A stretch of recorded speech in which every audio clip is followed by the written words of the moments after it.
Jai Hind Future Commanders, welcome to the CAP Passive Mentors YouTube channel. I am Janardhan, CAP 2018 recommended candidate. 2017 में मैं merit out हुआ था। तो हम discuss कर रहे थे साइंस का एनालिसिस CAP पेपर 1 के लिए, जो कि हमने ऑलरेडी फिजिक्स का कर लिया है। अब फिजिक्स में ही हम देखते हैं कि एनसीईआरटीज इंपॉर्टेंट है बट इनफ नहीं है। ये जो सवाल है हमारा, उसका आंसर कहाँ मिलेगा? तो उसका आंसर यहाँ पे मिलेगा, ठीक है ना। यहाँ पे डिटेल में बताया गया है कि एनसीईआरटीज क्यों इंपॉर्टेंट है और कैसे कितना पढ़ना है, उसके अलावा क्या पढ़ना है, वो ऑलरेडी तो डिस्कस कर चुका हूं, बट आपका डाउट क्लियर करता हूं एग्जाम्पल्स के साथ कि क्या क्या कैसे कैसे चीजें है।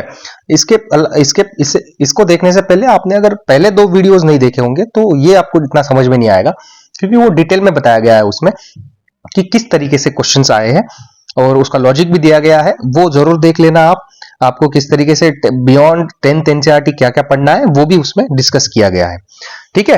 ये सवाल है, why NCERTs are important but not enough for CAPF science and tech, ठीक है। क्योंकि यूपीएससी सीएपी पेपर 1 क्या है कि इवॉल्व कर रहा है beyond text book knowledge. Text book knowledge के ऊपर वो क्वेश्चंस पूछता जा रहा है, डिमांड कर रहा है रियल वर्ल्ड अंडरस्टैंडिंग की। साइंस एंड टेक्नोलॉजी का जो रियल वर्ल्ड एग्जाम्पल से सिचुएशन से उसकी डिमांड कर रहा है वो, with applications in defence, space and cyber security, ठीक है ना। डिफेंस, स्पेस और साइबर सिक्योरिटी जो है वो आपको इंटीग्रेट करनी पड़ेगी आपकी प्रिपरेशन में। तो 10th और 12th की एनसीईआरटी जो है सर्टेन अमाउंट तक इनफ है, आप मतलब क्लियर तो कर सकते हो, बट अगर आपको ऑलमोस्ट 50 मार्क्स आ रहे हैं साइंस में, तो आपको 40 प्लस जाना है, तो आपको एक्स्ट्राऑर्डिनरी कुछ ना कुछ करना पड़ेगा। मैं ये तो नहीं कहूंगा कि 50 में से 50 ले आओ, जरूरी नहीं कि 50 ही आएंगे, 50 के ऊपर भी हो सकते हैं और थोड़े कम भी हो सकते हैं, बट पिछले 3-4 सालों का आप ट्रेंड देखोगे तो लगभग 50 के अराउंड मार्क्स का साइंस आ रहा है।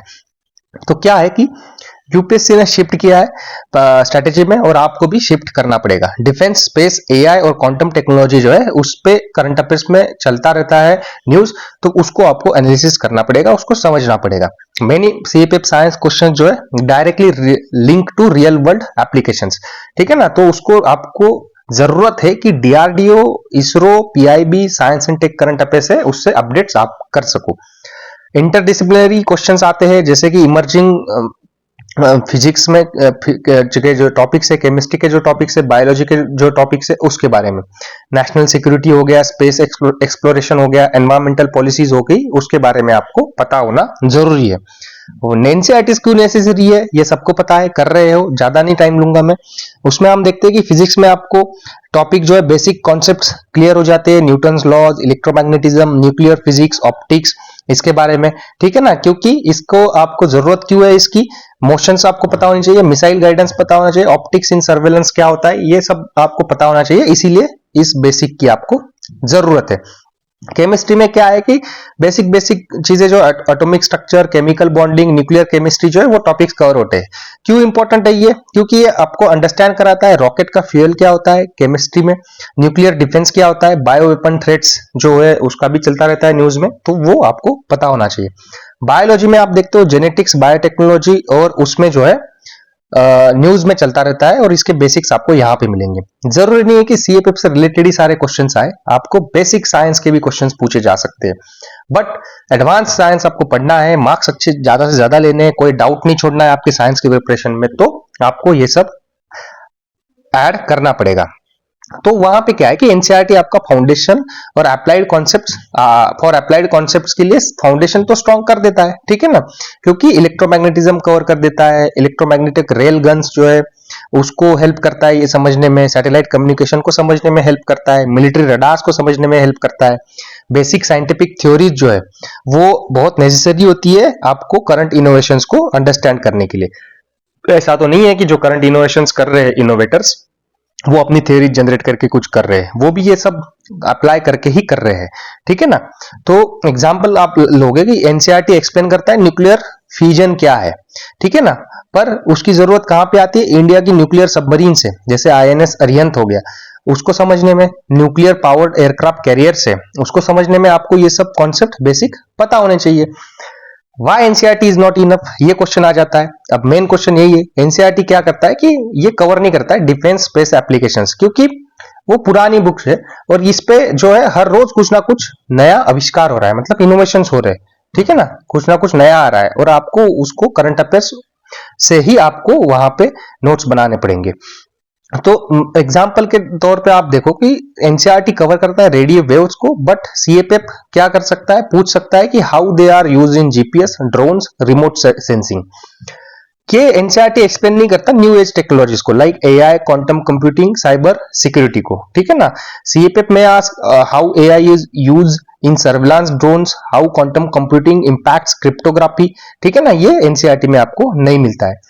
फिजिक्स इन सीएपीएफ क्या है कि is becoming more defence and technology oriented. ठीक है ना, सीएपीएफ के जो पेपर में क्वेश्चंस आ रहे हैं वो डिफेंस और टेक्नोलॉजी ओरिएंटेड आ रहे हैं, तो आपको वो करना पड़ेगा। ठीक है, आपको एनसीईआरटी से नहीं हो पाएगा वो। तो साइंस के जो क्वेश्चन है वो मोर एप्लीकेशन बेस्ड हो चुके हैं अभी। अर्लियर क्या था कि फॉर्मूला बेस्ड और थ्योरी बेस्ड क्वेश्चंस आ जाते थे, फोकसिंग ज्यादा तो काइनेमेटिक्स पे, स्पीड, एक्सेलरेशन, प्रोजेक्टाइल मोशन, इस पे आ जाता था। पर इन पे ही अभी यही कॉन्सेप्ट यही है, बट एप्लीकेशन बेस्ड हो रहा है। रियल लाइफ वर्ल्ड में कैसे यूज होगा ये, उस पे क्वेश्चंस पूछे जा रहे हैं। ठीक है, तो ये सब आपको करना है, जैसे कि इलेक्ट्रिसिटी, मैग्नेटिज्म, उसके basic circuits, resistance, Ohm's law, ये पहले क्वेश्चंस आते थे। अभी इसको पढ़ना तो है ही, बट इसको अप्लाई कैसे कर पाओगे रियल वर्ल्ड में, वो आपको करना पड़ेगा। तो इसको बियॉन्ड एनसीईआरटी आपको जाना पड़ेगा। वेव्स और ऑप्टिक्स हो गया। सीएपीएफ 2024 में आपने देख लिया, इलेक्ट्रोमैग्नेटिक इंडक्शन पे आ गया, उसके यूजेस जैसे मिलिट्री, मेडिकल, इंडस्ट्रियल में होता है। Infrared radiation, night vision technology in border security. ठीक है ना, nuclear radiation, defence applications, nuclear submarines, radiation shields, ये सब में के इन सब के रिलेटेड क्वेश्चंस 2024 में पूछे गए थे। अब examples of physics applications in CAPF 2024 and expected for 2025 में आप देखोगे तो क्या हो सकता है। इलेक्ट्रोमैग्नेटिक इंडक्शन का कॉन्सेप्ट 2024 में आया था। ठीक है ना, वो वहां पे कवर हो रहा था एनसीईआरटी में। और how CAPF test it defence and tech applications. UPSC क्या पूछ सकता है कि how induction heating is used in defence, rail guns, stealth coatings. ठीक है ना, ये आ सकता है। इंफ्रारेड रेडिएशन जो है उसके बारे में सीएपीएफ पूछ सकता है कि IR based night vision tech आता है सीएपीएफ फोर्सेस में, उसके रिलेटेड क्वेश्चन आ सकता है। न्यूक्लियर फिजिक्स, ठीक है ना, न्यूक्लियर पावर सबमरीन्स कैसे वर्क करती है, उसके प्रिंसिपल्स, वो सब आपको पूछा जा सकता है। वेयर टू रीड, आपको इसरो की और डीआरडीओ के अपडेट्स पे ध्यान रखना पड़ेगा। न्यूज़पेपर में भी साइंस के सेपरेट पेजेस आते हैं, स्पेशली द हिंदू में, उसको पढ़ना पड़ेगा। वहां पे आपको चीजें समझ में नहीं आ रही है तो आप गूगल का सहारा ले सकते हो, सब मिल जाता है। ठीक है, ठीक है, the Hindu science and tech section आता है तो उस पर भी कर सकते हो। Science and tech current affairs जो है क्रुशियल रहेगा सीएपीएफ 2025 के लिए, जो है कि एआई, क्वांटम कंप्यूटिंग और साइबर सिक्योरिटी है, उससे रिलेटेड ज्यादा न्यूज रही है। तो फ्यूचर वॉरफेयर क्या है कि शिफ्ट हो रहा है आर्टिफिशियल इंटेलिजेंस पे, क्वांटम कंप्यूटिंग पे, साइबर वॉरफेयर पे, तो आपको उस पर ध्यान रखना पड़ेगा। उसका साइंस क्या है, ठीक है ना, पेपर 2 के लिए तो इंपॉर्टेंट हो ही जाता है, बट पेपर 1 के लिए आपको साइंस की नजर से देखना पड़ेगा। उसके प्रिंसिपल्स, उसके कॉन्सेप्ट्स क्या है, उसको अंडरस्टैंड करना पड़ेगा। क्योंकि सीएपीएफ ऑफिसर्स जो है उसका रोल होता है countering cyber threats, digital intelligence, surveillance, ये सब तो काम हमारे होते ही है। ठीक है, तो डिफेंस एप्लीकेशन से रिलेटेड जैसे एआई, ब्लॉकचेन, साइबर सिक्योरिटी, ये है नेशनल सिक्योरिटी में इंटीग्रेट हो रही है। फोर्सेज जो है ज्यादा से ज्यादा टेक से भी हो रही है, तो टेक्नोलॉजी ज्यादा अडाप्ट हो रही है, तो वो यूपीएससी चाहेगी इसी तरीके के बंदे वो रिक्रूट करे। ठीक है, अब एग्जांपल्स के तौर पे लेते हैं कि आर्टिफिशियल इंटेलिजेंस है, आपको ड्रोन्स में देखने को मिलेगा, सर्विलांस में देखने को मिलेगा, बॉर्डर सिक्योरिटी में देखने को मिलेगा। ठीक है ना, आपको ये मिल जाएगा, Hindu, PIB Yojana, AI reports by NITI Aayog, इसमें आपको ये पढ़ने को मिल जाएगा। Quantum computing, break encryption and impact national cyber security. ठीक है ना, तो इसरो, डीआरडीओ के रिपोर्ट्स आते हैं, बजट डिस्कशंस होता है, उस पे कर सकते हो। आप वेबसाइट पे भी ना जाओ, आपको न्यूज़पेपर में तो इनके नाम मिल ही जाएंगे, इनके नाम मिल जाएंगे, तो आप गूगल पे इसका साइंस रिलेटेड कर लीजिए। साइबर सिक्योरिटी और डिजिटल वॉरफेयर, ठीक है ना, आपको digital intelligence, counter cyber operations के बारे में जानकारी होना चाहिए एज ए सीएपीएफ ऑफिसर, इसीलिए वो टेस्ट कर रहे हैं आपको पहले ही सीएपीएफ के प्रिलिमिनरी टेस्ट में।